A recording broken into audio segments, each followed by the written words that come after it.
Okay, puntahan po natin si June Soriao, Porke. At syempre ang ating lumalawak na 1,334 monitoring centers worldwide. Good morning, June. Buenos dias. Buenos dias, June. Ayan. Unahin po natin itong magtatanong patungkol po sa PhilHealth Kong Erin, si Tokayong June Torano ng Morong Rizal. Tatay June, good morning po. At ikonsulta mo na. Good morning po.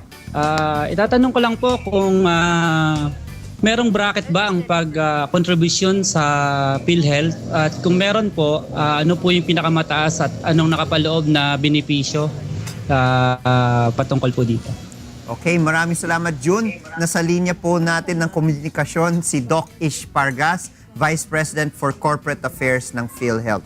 Doc Ish, good morning. Yes, good morning po. Good morning, June, and of course, good morning Kong Eric, no. Gusto ko lang, meron po tayong bracket only sa employed sector.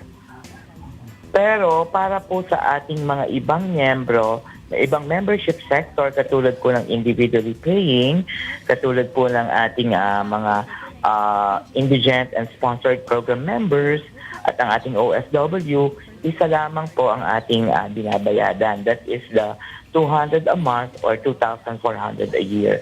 Now, sa bracket po ng ating employed, ang pinakamababa po is ang 8,000. Lower salary bracket po at 8,000. At yan po ang binabayad natin, equivalent also to 200 pesos a month. At ang pinakamataas po or ceiling is the 35,000.